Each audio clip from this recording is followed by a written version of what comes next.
Ketika Yesus datang ke Nazaret, ia berkata kepada umat di rumah ibadat, "Aku berkata kepadamu, sesungguhnya tidak ada nabi yang dihargai di tempat asalnya. Tetapi aku berkata kepadamu dan kataku ini benar. Pada zaman Elia terdapat banyak janda di Israel, ketika langit tertutup selama 3 tahun 6 bulan, dan ketika bahaya kelaparan yang hebat menimpa di seluruh negeri. Tetapi Elia diutus bukan kepada salah seorang dari mereka, melainkan kepada seorang janda di Sarfat di tanah Sidon. Dan pada zaman Nabi Elisa banyak orang kusta di Israel, tetapi tidak ada seorang pun dari mereka yang ditahirkan, selain daripada Naaman orang Syria itu." Pernahkah Anda merasa ditolak? Mungkin karena persoalan sangat sederhana. Waktu Anda ulang tahun, teman Anda mungkin terlambat mengucapkan selamat ulang tahun. Mungkin kemarin waktu Imlek ada yang lupa mengucapkan selamat Imlek kepada Anda. Anda merasa tersinggung, Anda merasa terlupakan, Anda merasa diabaikan, Anda sakit hati. Wait, jangan berlebihan. Seringkali kita tidak mengerti orang lain juga sibuk. Dalam kesibukannya mungkin juga lagi ada persoalan berat yang menjadi pergumulannya sehingga dia melupakan engkau, tapi mungkin juga kemudian dia akhirnya ingat. Tapi sudahlah, jangan terlalu ambil di hati masalah seperti itu. Kalau Anda memiliki self-worth yang cukup, Anda memiliki rasa cinta pada diri yang cukup baik, Anda tidak perlu merasa dikucilkan karena hal kecil seperti itu. Yang kedua, Anda mungkin ditolak karena orang tersebut menyimpan kebencian dalam hatinya.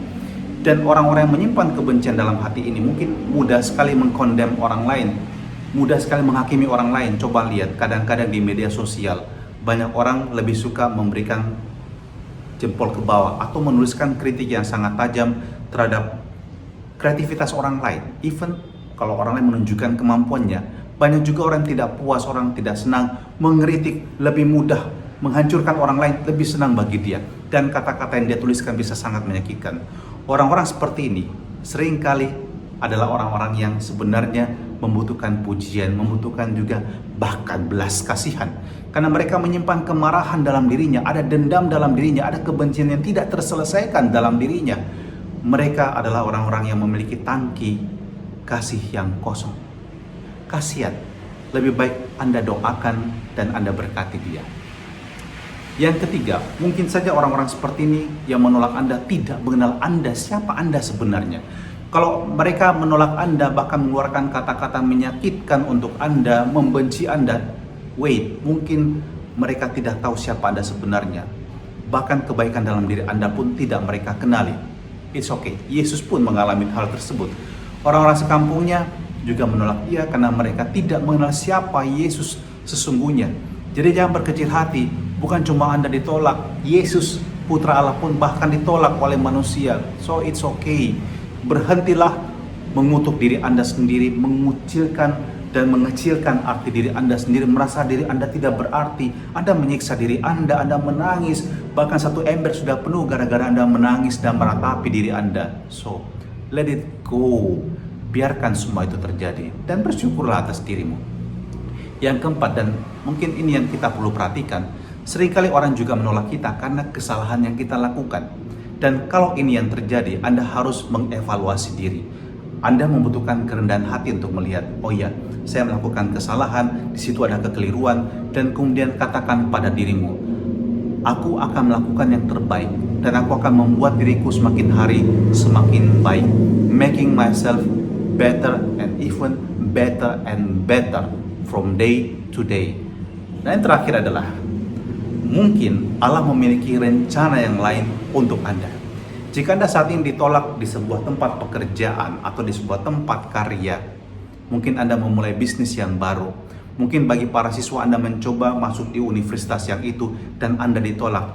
Wait, mungkin bukan karena kapasitas Anda yang tidak cukup di sana, tapi mungkin tempat yang lain lebih cocok buat Anda. Pekerjaan yang lain mungkin lebih cocok buat Anda. Universitas yang lain mungkin lebih cocok untuk Anda. So, mungkin Tuhan punya rencana yang indah di balik semua peristiwa ini. Seperti Yesus, dia tidak berkecil hati karena ditolak oleh orang-orang sebangsanya. Yesus tetap melakukan yang terbaik, dan ini pesan bagi kita. Meskipun kita mengalami penolakan, kalau kita tahu dan kita sadar apa yang kita lakukan memang sungguh baik, lakukan terus.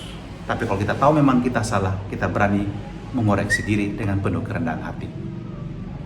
Tuhan, terima kasih untuk firman-Mu hari ini, dan semoga sabda-Mu ini juga menguatkan kami. Kalau kami merasa kami ditolak, jangan biarkan kami tenggelam dalam kesedihan dan menjadi kecil hati. Melainkan Tuhan, tambahkan keberanian kami. Berikan kepada kami kebahagiaan dan rasa syukur yang besar, sebab Engkau selalu punya rencana yang indah untuk kehidupan kami. Dan berikan kepada kami kekuatan Tuhan untuk terus berjuang dalam hidup ini dan memberikan apa yang terbaik seperti yang telah Kau berikan kepada kami di dalam talenta kami, dalam bakat kami, dalam berkat apapun yang ada dalam diri kami. Dan berikan kepada kami hari ini hari yang indah dan penuh dengan berkat-Mu, di dalam nama Bapa dan Putra dan Roh Kudus. Amin. Tuhan memberkati Anda sekalian.